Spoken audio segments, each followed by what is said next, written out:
Salam semangat Omah Sate Pak D. Klamut. Bapak, Ibu, Saudara yang terkasih di dalam Kristus, senang rasanya kita bisa berjumpa kembali dengan Komisi Keluarga Muda dan Pemuda Dewasa dalam program Omah Sate Pak D. Klamut. Waktu terus melaju, tidak terasa. Kita sudah berada di bulan kedua tahun 2023. Di bulan kedua kita sering mengingatnya sebagai bulan kasih sayang. Karena itulah saat teduh hari ini kita beri judul Allah adalah kasih. Bacaan dipilih dari surat 1 Yohanes 4 ayat 7 dan 8. Saudara-saudaraku yang kekasih, marilah kita saling mengasihi, sebab kasih itu berasal dari Allah.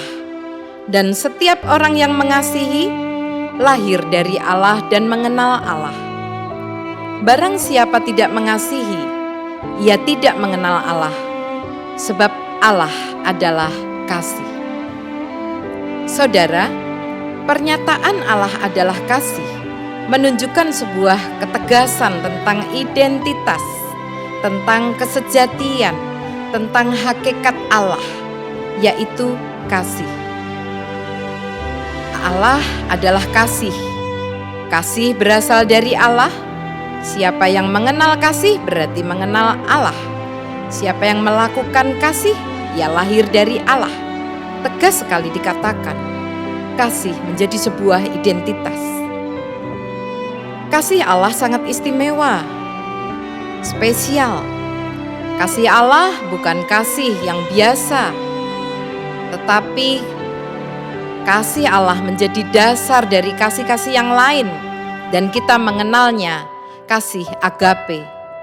Kasih yang tulus, kasih yang tidak bersyarat, kasih yang tidak menuntut balas, kasih yang tidak ada tandingannya.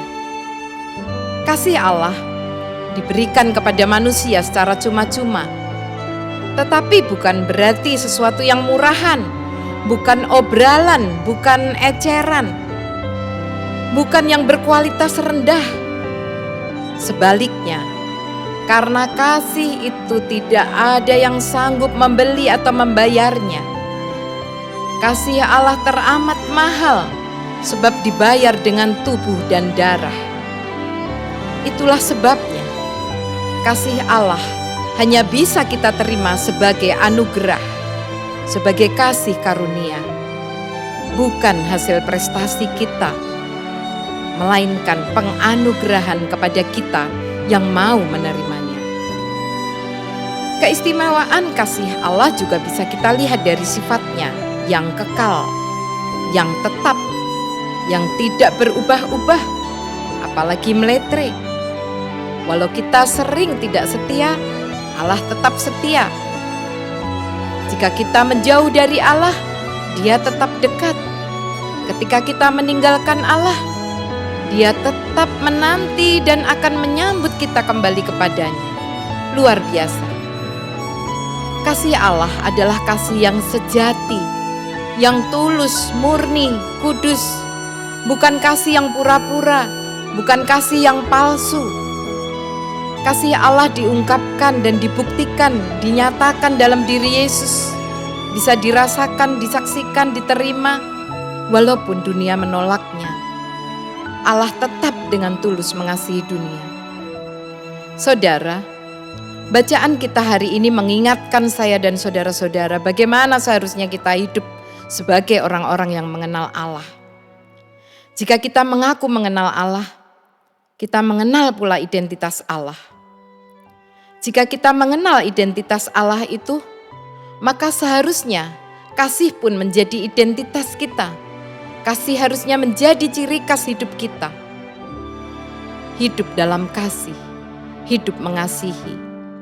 Kita harus mengasihi sesama, bukan hanya keluarga sedarah, melainkan sesama secara luas. Saudara sepelayanan, teman kerja, tetangga, masyarakat di mana kita tinggal, bahkan mereka yang tidak kita kenal, atau kita belajar juga mengasihi orang-orang yang memusuhi kita, sebab Allah sudah meneladankan hal itu. Jika kasih Allah itu kasih yang sejati, maka kasih kita pun harus kasih yang tulus, bukan pura-pura, bukan munafik, bukan kasih yang palsu. Bukan saja kita mengasihi di depan seseorang, tetapi membenci di belakang dia. Atau karena kita memiliki kepentingan kita mengasihi seseorang. Tetapi karena kita sudah lebih dulu dikasihi, maka kita harus mengasihi. Seperti Allah mewujudkan kasih-Nya, mari kita mewujudkan kasih kita. Bukan hanya dengan kata-kata, melainkan dalam karya nyata. Bukan hanya dengan teori, melainkan dengan praktek. Dengan begitu, kita menjadi pribadi yang berintegritas, yang memiliki kesesuaian perkataan dan tindakan.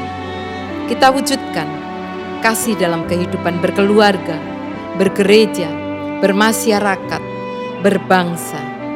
Selamat mewujudkan kasih Allah dengan konsisten dan berintegritas. Tuhan memberkati. Amin. Mari kita berdoa.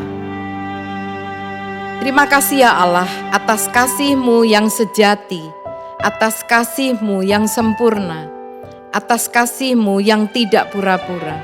Ajarlah kami Tuhan dengan hikmat-Mu, supaya kami mampu mewujud nyatakan kasih itu, bukan hanya dengan kata-kata, tetapi dengan karya nyata. Dalam nama Yesus kami berdoa. Amin.